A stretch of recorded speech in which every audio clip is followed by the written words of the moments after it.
So ಆರ್ಥಿಕವಾಗಿ ಸದೃಢವಾಗಿದೆ ನಿಮ್ಮ ಸರ್ಕಾರ, ನಿಶ್ಚಿತವಾಗ್ಲು ಅನುದಾನದ ಕೊರತೆ ಇಲ್ಲ. ನೋಡಿ, ತಾವು ಬಜೆಟ್ಟಿನ ಬುಕ್ ನೀವು ಓದಿರ್ಬೋದು, ತಾವು ಎಲ್ಲ ಓದಿರ್ಬೋದು. 78,000 ಕೋಟಿ ಕ್ಯಾಪಿಟಲ್ ಎಕ್ಸ್ಪೆಂಡಿಚರ್ಗೆ, ಇನ್ವೆಸ್ಟ್ಮೆಂಟ್ಗೆ ನಾವು ಬಜೆಟ್ ಅಲ್ಲಿ ಮೀಸಲಾಗಿ ಇಟ್ಟಿದ್ದೇವೆ. ಹೋದ ವರ್ಷ ಕಡಿಮೆ ಇತ್ತು. ಹೋದ ವರ್ಷ 48,000 ಕೋಟಿ ಇತ್ತು ಕ್ಯಾಪಿಟಲ್ ಎಕ್ಸ್ಪೆಂಡಿಚರ್ ನಮ್ಮಲ್ಲಿ. ನಾನೇ ಒಪ್ಕೋತಾ ಇದ್ದೀನಿ, ಕಡಿಮೆ ಇತ್ತು. ಯಾಕಂದ್ರೆ ಗ್ಯಾರಂಟಿ ಸ್ಕೀಮ್ಸ್ಗೆಲ್ಲ ಮೀಸಲಿಟ್ಟು ಆಮೇಲೆ ಮಾಡಬೇಕಾಗಿ. ಈ ವರ್ಷ 78,000 ಮಾಡಿದೀವಿ. ಅಂದ್ರೆ ಯಾವ ಪ್ರಮಾಣದಲ್ಲಿ ಜಾಸ್ತಿ ಮಾಡಿದೀವಲ್ಲ ಪರ್ಸೆಂಟೇಜು, ಕೇಂದ್ರ ಸರ್ಕಾರಕ್ಕಿಂತ ಜಾಸ್ತಿ ನಾವು ಕ್ಯಾಪಿಟಲ್ ಎಕ್ಸ್ಪೆಂಡಿಚರ್ ಎನ್ಹಾನ್ಸ್ ಮಾಡಿದ್ದೀವಿ ಹೋದ ಬಜೆಟ್ಗೆ ಈ ಬಜೆಟ್ಗೆ. So budget is a document presented to the people in the legislative assembly. ಅಲ್ಲ, ಹಾಗಿದ್ರೆ ಶಾಸಕರಿಗೆ ಅನುದಾನ ಕೊಡೋದಕ್ಕೆ ಕೊರತೆ ಏನಿಲ್ಲ? ನಿಶ್ಚಿತವಾಗ್ಲೂ ಇಲ್ಲ. Are you sure? Yes, of course. ಮೊನ್ನೆ ನಿಮ್ಮ ಸಚಿವರೇ ಜಮೀರ್ ಅಹಮದ್ ಅವರು ಒಂದು ಓಪನ್ ಸ್ಟೇಜ್ ಅಲ್ಲಿ ಹೇಳ್ತಾರೆ, ಅನುದಾನದ ಕೊರತೆ ಆಗ್ತಾ ಇರೋದನ್ನ ನಾನು ಒಪ್ಕೊಳ್ತೀನಿ, ಕಾರಣ ಗ್ಯಾರಂಟಿಗಳಿಗೆ ದುಡ್ಡು ಹೊಂದೋದಕ್ಕೆ ಸಾಕಾಗ್ತಿಲ್ಲ ಅಂತ ಅವರೇ ಓಪನ್ ಆಗಿ ಹೇಳಿದ್ರು.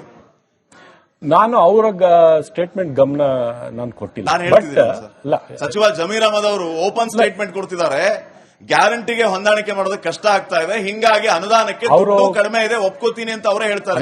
ಅವರು ಇದನ್ನ ನಾವು ಯಾವ ರೀತಿ ತಗೋಬೇಕು? ಯಾವ ಸಂದರ್ಭದಲ್ಲಿ ಏನ್ ಹೇಳಿದಾರೆ ಅಂತ ನನ್ಗೆ ಗೊತ್ತಿಲ್ಲ. ನಾನು ಡಾಕ್ಯುಮೆಂಟ್ ಮೇಲೆ ಮಾತನಾಡ್ತಕ್ಕಂಥದ್ದು, ಬಜೆಟಿನ ಡಾಕ್ಯುಮೆಂಟ್ ಮೇಲೆ, ಘೋಷಣೆ ಆಗಿರ್ತಕ್ಕಂಥ ಡಾಕ್ಯುಮೆಂಟ್ ಮೇಲೆ, ಆರ್ಥಿಕ ಪರಿಸ್ಥಿತಿಯ ಡಾಕ್ಯುಮೆಂಟ್ ಮೇಲೆ ನಾನು ಮಾತನಾಡ್ತಕ್ಕಂಥದ್ದು.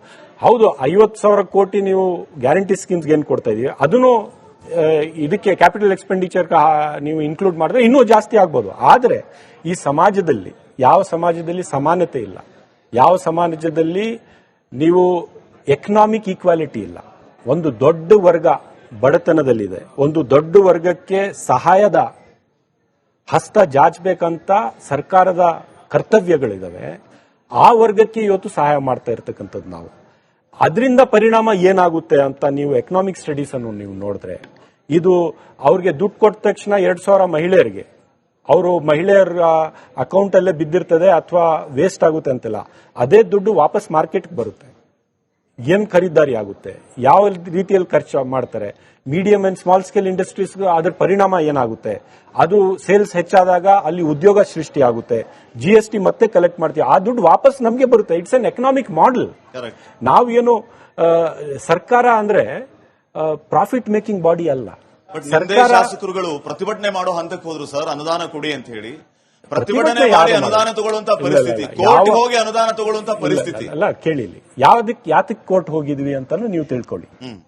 ಕೇಂದ್ರ ಸರ್ಕಾರದಿಂದ ನಮ್ಮ ರಾಜ್ಯಕ್ಕೆ ಯಾವಾಗ ಇದು ಬಂತು, ಏನೋ ಬರಗಾಲ ಇದ್ದಾಗ ಅಥವಾ ಫ್ಲಡ್ ಬಂದಾಗ, ಮಳೆ ಹಾನಿ ಇದ್ದಾಗ, ನಮ್ಮ ರಾಜ್ಯಕ್ಕೆ ನೀವು ಡಿಸಾಸ್ಟರ್ ಮ್ಯಾನೇಜ್ಮೆಂಟ್ ಆಕ್ಟ್ ಪ್ರಕಾರ ನಮಗೆ ಕೊಡಬೇಕಂತ ಸಹಾಯ ಕೊಡದೇ ಇದ್ದಾಗ ಸರ್ಕಾರದಿಂದ ನಾವು ಕೇಂದ್ರ ಸರ್ಕಾರದ ವಿರುದ್ಧ ಕೋರ್ಟ್ಗೆ ಹೋಗಿದೆ.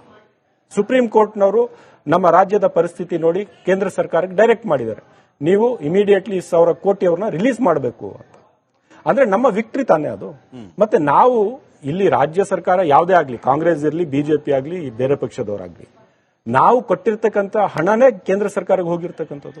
ನಾವು ಡಿಮ್ಯಾಂಡ್ ಮಾಡಬೇಕಂತ ಕರ್ತವ್ಯ ನಮ್ಮ. ರಾಜ್ಯ ಸರ್ಕಾರದಿಂದ ಏನ್ ಕೊಟ್ರಿ ರೈತರಿಗೆ? ಇನ್ನು ಬೆಳೆ ಹಾನಿ ಪರಿಹಾರ ರೈತರ ಅಕೌಂಟ್ಗೆ ಬಂದಿಲ್ಲ. ಇವತ್ತು ಕಬ್ಬು ಬೆಳೆಗಾರರು ರಾತ್ರಿ ಎಲ್ಲ ಕುತ್ಕೊಂಡು ಪ್ರೊಟೆಸ್ಟ್ ಮಾಡ್ತಾ ಇದ್ದಾರೆ. ಕಬ್ಬು ಬೆಳೆಗಾರರ ಬಗ್ಗೆ ನಾನು ಇಲ್ಲಿ ಹೇಳ್ತೇನೆ ತಮಗೆ. ಕಬ್ಬಿನ ದರ ನಿಗದಿ ಆಗುತ್ತಲ್ಲ, ಯಾವ ಮಾನದಂಡದಲ್ಲಿ ಆಗುತ್ತೆ? 2 ಮಾನದಂಡ. ಎಕ್ಸ್ಪೋರ್ಟ್ ಪ್ರೈಸ್ ಏನಿದೆ, ಯಾವ ರೀತಿ ಎಕ್ಸ್ಪೋರ್ಟ್ ಆಗ್ತಾ ಇದೆ, ಆ ಎಕ್ಸ್ಪೋರ್ಟ್ ಪ್ರೈಸ್ ನಿಗದಿ ಮಾಡತಕ್ಕಂಥ ಜವಾಬ್ದಾರಿ ಯಾರ್ದು? ಕೇಂದ್ರ ಸರ್ಕಾರದ. ಎಥನಾಲ್, ಬಯೋಫ್ಯೂಲ್ ಮ್ಯಾನುಫ್ಯಾಕ್ಚರಿಂಗ್ ಮತ್ತೆ ಅದನ್ನು ಮಾರಾಟ ಮಾಡತಕ್ಕಂಥ ಇದೆಯಲ್ಲ, ದರ ಇದೆಯಲ್ಲ, ಅದು ನಿಗದಿ ಮಾಡತಕ್ಕಂಥ ಜವಾಬ್ದಾರಿ ಯಾರ್ದು? ಕೇಂದ್ರ ಸರ್ಕಾರದ. ಈಗ ನಮ್ಮ ರಾಜ್ಯ ಸರ್ಕಾರಕ್ಕೆ ನೀವು ದರ ನಿಗದಿ ಮಾಡಿ ಅಂದ್ರೆ, the basis on which the price fixation happens is on the export and the biofuel. And ಈ 2 ದರ ನಿಗದಿ ಮಾಡೋರು ಸೆಂಟ್ರಲ್ ಗವರ್ಮೆಂಟ್ ಅವರು. ನಾವು ಇದರಲ್ಲಿ ಪಾರ್ಟಿನೇ ಅಲ್ಲ.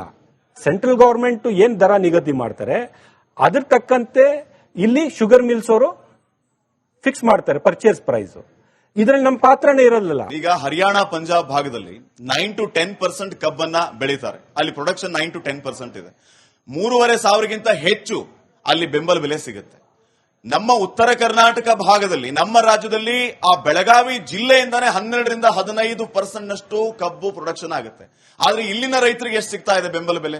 ಅಲ್ಲಿನ ರಾಜ್ಯ ಸರ್ಕಾರಗಳು ಆ 3,000 ಕೊಡೋದಕ್ಕೆ ರೆಡಿ ಇರುವಾಗ ನಮ್ಮ ಸರ್ಕಾರಗಳು ಕೊಡೋದಕ್ಕೆ ಯಾಕೆ ರೆಡಿ ಇರಬಾರ್ದು? ಅದು 12%ಗಿಂತ ಹೆಚ್ಚು ಪ್ರೊಡಕ್ಷನ್ ಮಾಡ್ತಾರೆ. ಇದು ಕೇಂದ್ರ ಸರ್ಕಾರದ ಹಸ್ತಕ್ಷೇಪ ಇಲ್ಲದೆ ಕಬ್ಬು ಬೆಳೆಗಾರರ ಸಮಸ್ಯೆಯನ್ನು ನಾವು ನಿವಾರಣೆ ಮಾಡಕ್ಕೆ ಸಾಧ್ಯನೇ ಇಲ್ಲ.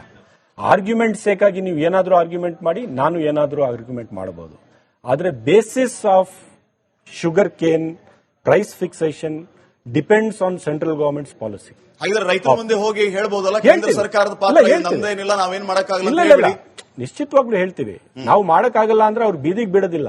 ನಾವು ಅವ್ರ ಪರವಾಗಿ ನಿಲ್ಬೇಕಾಗುತ್ತೆ, ಅವ್ರ ಪರವಾಗಿ ಧ್ವನಿಗೂಡಿಸಬೇಕಾಗುತ್ತೆ, ಹೋರಾಟನೂ ಮಾಡಬೇಕಾಗುತ್ತೆ. ಮತ್ತೆ ರಾಜ್ಯದಲ್ಲಿ ಬೇರೆ ಯಾವುದೇ ಸಮಸ್ಯೆ ಆಗದೆ ಇದ್ದಂಗೆ ನೋಡ್ಕೊಳ್ತಕ್ಕಂಥ ಜವಾಬ್ದಾರಿ ನಮ್ಮ ಮೇಲೆ ಇದೆ, ಆ ಹೊಣೆ ನಮ್ಮ ಮೇಲೆ ಇದೆ. ಕಾಂಗ್ರೆಸ್ ಪಕ್ಷ ಮುಸ್ಲಿಮರನ್ನ ಬಳಸ್ಕೊಳ್ಳುತ್ತೆ ಅನ್ನುವಂತ ಆರೋಪ ಇದೆ. ಪ್ರಾತಿನಿಧ್ಯ, ಪ್ರಾಶಸ್ತ್ಯ ಸರಿಯಾಗಿ ಮುಸ್ಲಿಂ ಸಮುದಾಯಕ್ಕೆ ಸಿಗೋದಿಲ್ಲ. ಚುನಾವಣೆ ಬಂದಾಗ ಮುಸ್ಲಿಮರನ್ನ ವೋಟ್ ಬ್ಯಾಂಕ್ ಆಗಿ ನೆನಪು ಮಾಡ್ಕೊಳ್ಳೋದು, ಬಳಸ್ಕೊಳ್ಳೋದು, ಆಮೇಲೆ ಅವ್ರನ್ನ ಎಲ್ಲಿಡಬೇಕು ಅಲ್ಲೇ ಇಡೋದು ಅನ್ನುವಂತಹ ಮಾತುಗಳು ಕೇಳಿ ಬರುತ್ತಲ್ಲ, ಇದಕ್ಕೆ ನಿಮ್ಮ ಉತ್ತರ ಏನು? ನೋಡಿ, ನಾನು ಮುಸ್ಲಿಂ ಸಮುದಾಯದಿಂದ ಬಂದಿದ್ದೇನೆ. ನಮ್ಮ ಸಮುದಾಯ ಪರಿಸ್ಥಿತಿ ಇವತ್ತು ಏನಾಗಿದೆ ಅಂತ ಎಲ್ಲರ ಮುಂದೆ ಇರ್ತಕ್ಕಂಥದ್ದು. ನಮ್ಮ ಪರಿಸ್ಥಿತಿ ಹೇಗಿದೆ ಅಂದ್ರೆ 4,10,000 ಕೋಟಿಯ ಒಂದು ಬಜೆಟ್ ಅಲ್ಲಿ 5,000 ಕೋಟಿ ಎಲ್ಲ ಅಲ್ಪಸಂಖ್ಯಾತರಿಗೆ ಮೀಸಲಿಟ್ರೆ, ನಮ್ಮ ರಾಜಕೀಯದ ವಿರೋಧಿಗಳು ಮತ್ತೆ ಮಾಧ್ಯಮದ ಸ್ನೇಹಿತರು ಮುಸ್ಲಿಂ ಬಜೆಟ್ ಆಗೋಗಿದೆ, ಮುಸ್ಲಿಂಕರಣ ಆಗಿದೆ ಅಂತ ದೊಡ್ಡ ಒಂದು ಟೀಕೆ ಅಲ್ಲ, ಪ್ರಹಾರನೇ. ಅಂದ್ರೆ ವಾತಾವರಣ ಏನು ಅಂದ್ರೆ, ಮುಸ್ಲಿಮರು ಈ ದೇಶದ ಪ್ರಜೆಯರು ಅಲ್ಲ, ಈ ದೇಶದ ಕಾನೂನನ್ನು ಪಾಲನೆ ಮಾಡಿಕೊಂಡು ಈ ದೇಶದ ಕಾನೂನು ತಕ್ಕಂತೆ ತೆರಿಗೆಯನ್ನು ಕಟ್ತಾ ಇಲ್ವಾ? ಆ ಬಜೆಟ್ ಅಲ್ಲಿ ನಮ್ಮ ಜನರ ತೆರಿಗೆಯ ಹಣ ಕೂಡ ಇದೆಯಲ್ಲ, ಕಡಿಮೆ ಇದೆ ಅಂತಾನೆ ತಿಳ್ಕೊಳ್ಳಿ ಫಾರ್ ಎಕ್ಸಾಂಪಲ್. ಆದ್ರೆ ನಾವು ದೇಶದ ಪ್ರಜೆ ಅಲ್ವಾ? ನಮ್ಮಲ್ಲಿ ಬಡತನ ಇಲ್ವಾ? ನಿರುದ್ಯೋಗ ಇಲ್ವಾ? ಇಲಿಟ್ರಸಿ ಇಲ್ವಾ? ಈ ಸಮುದಾಯಕ್ಕೆ, ಆ ಸಮುದಾಯದ ಏಳಿಗೆಗೆ ಮಾಡಬೇಕಂತ ಕರ್ತವ್ಯ ರಾಜ್ಯ ಸರ್ಕಾರ ಆಗಲಿ ಕೇಂದ್ರ ಸರ್ಕಾರದಲ್ಲಿ ಮಾಡಬೇಕಲ್ವಾ? ಸೊ ಮಾಡಿದ್ರೆ ಗಲಾಟಿ, ನಮ್ಮ ಮೇಲೆ ಪ್ರಹಾರ, ಸುಮ್ಮನೆ ಇದ್ರೆ ಮಾಡೋದಿಲ್ಲ ಅಂತ ಹೇಳ್ತಕ್ಕಂಥದ್ದು. ಈ ದ್ವಂದ್ವ ರೀತಿ ಇದೆಯಲ್ಲ. ನಾನು ಮುಸಲ್ಮಾನರ ಏಳಿಗೆಯ ಜವಾಬ್ದಾರಿ ಬರೀ ಕಾಂಗ್ರೆಸ್ ಪಕ್ಷದ ಮಾತ್ರ ಅಲ್ಲ, ಇಡೀ ಸಮಾಜ, ಯಾವ ಸಮಾಜದ ಒಂದು ಭಾಗ ಅವ್ರಿಗೆ ಶಕ್ತಿ ಇಲ್ವೋ, ಅವ್ರಿಗೆ ಧ್ವನಿ, ಇವತ್ತು ದಲಿತರ ಪರವಾಗಿ, SC/ST ಸಮುದಾಯ ಪರವಾಗಿ ನಾವೆಲ್ಲ ಯಾಕೆ ನಿಂತ್ಕೋತೀವಿ? ಯಾಕಂದ್ರೆ ಅವ್ರ ಮೇಲೆ ದೌರ್ಜನ್ಯ ಆಗ್ತಾ ಇರ್ತಕ್ಕಂಥದ್ದು ಸಹಜ, ನಿಜ, ಇವತ್ತು ಕೂಡ ಆಗ್ತಾ ಇದೆ. ಅಸ್ಪೃಶ್ಯತೆಯನ್ನು ಇವತ್ತು ಕೂಡ ಪಾಲನೆ ಮಾಡ್ತಾ ಇದ್ದಾರೆ, ನೀವು ಹೋಗಿ ನೋಡಿ. ನಾವು ಆಸ್ ಎ ಸಮಾಜ ನಿಂತ್ಕೊಂಡು ನಾವು ಮಾತನಾಡಿದ್ರೆ, ನೀವು ಏನ್ ಬರೀ ದಲಿತರ ಪರವಾಗಿ ಮಾತಾಡ್ತೀರಿ ಅಂತ ಯಾರಾದ್ರೂ ನಮಗೆ ಟೀಕೆ ಮಾಡಿದ್ರೆ, ಒಂದು ಆರೋಗ್ಯಕಾರಿ ಸಮಾಜದಲ್ಲಿ ಈ ರೀತಿಯ ಬೆಳವಣಿಗೆ ಸರಿಯಲ್ಲ. ಯಾವ ಸಮಾಜಕ್ಕೆ ಇವತ್ತು ಸಹಾಯ ಬೇಕು, ಆ ಸಹಾಯ ಜಾಚತಕ್ಕಂಥ, ಸಹಾಯ ಮಾಡ್ತಕ್ಕಂಥ ಜವಾಬ್ದಾರಿ ಇಡೀ ಸಮಾಜಕ್ಕೆ ಇರ್ತಕ್ಕಂಥದ್ದು. ಯಾವ ವರ್ಗಕ್ಕೆ ಸಹಾಯ ಆಗಬೇಕು, ಇವತ್ತು ಅತಿ ಹಿಂದುಳಿದ ವರ್ಗಕ್ಕೆ ಸಹಾಯ ಬೇಕಾಗಿದೆ, ನಾವು ಮಾಡಬೇಕಾಗುತ್ತೆ. ಸೊ ಅದಕ್ಕೆ ಹೇಳ್ತಾರೆ, ನೀವು ಬರೀ ಹಿಂದುಳಿದ ವರ್ಗದ ಬಗ್ಗೆ ಮಾತನಾಡ್ತಾ ಇದ್ದೀರಿ, ಅಲ್ಪಸಂಖ್ಯಾತರ ಬಗ್ಗೆ ಮಾತನಾಡ್ತಾ ಇದ್ದೀರಿ, ದಲಿತರ ಬಗ್ಗೆ ಮಾತನಾಡ್ತಾ ಇದ್ದೀರಿ. ಅಂದ್ರೆ ಇವತ್ತು ನಾವು ಗ್ಯಾರಂಟಿ ಸ್ಕೀಮ್ ಕೊಟ್ಟಿದ್ದೀವಿ, ಲಿಂಗಾಯತ್ ಸಮುದಾಯದ ಬಡವರಿಗೂ ಕೂಡ ಗ್ಯಾರಂಟಿ ಸೇರ್ತಾ ಇದೆ, ಒಕ್ಕಲಿಗರ ಸಮುದಾಯದ ಬಡವರಿಗೆ ಕೂಡ ಗ್ಯಾರಂಟಿ ಸೇರ್ತಾ ಇದೆ, ಬ್ರಾಹ್ಮಣರ ಸಮುದಾಯದ ಬಡವರಿಗೂ ಕೂಡ ಗ್ಯಾರಂಟಿ ಸೇರ್ತಾ ಇದೆ. ನಮ್ಮ ಪಕ್ಷ ಬಂದ್ಮೇಲೆ ಅರ್ಚಕರಿಗೆ ಅವ್ರಿಗೆ ಸಿಗ್ತಾ ಇರ್ತಕ್ಕಂಥ ವೇತನ ಹೆಚ್ಚಾಗಿ ಮಾಡಿದ್ದೀವಿ. ಇಲ್ಲಿ ಇಮಾಮ್ ಮೌಜನ್ಗೂ ಹೆಚ್ಚಾಗಿ ಮಾಡಿದ್ದೀವಿ. ಚರ್ಚೆ ಇಮಾಮ್ ಮೌಜನ್ಗೆ ಜಾಸ್ತಿ ಮಾಡಿದೀವಿ ಅಂತ ಮಾಡಿದ್ದಾರೆ, ಅರ್ಚಕರ ಬಗ್ಗೆ ಮಾತಾಡೋದಿಲ್ಲ. ಅಲ್ಲ, ನನ್ನ ಪ್ರಶ್ನೆ ನಿಮಗೆ ಅರ್ಥ ಆಯ್ತಾ? ಮುಸ್ಲಿಮರನ್ನ ಕಾಂಗ್ರೆಸ್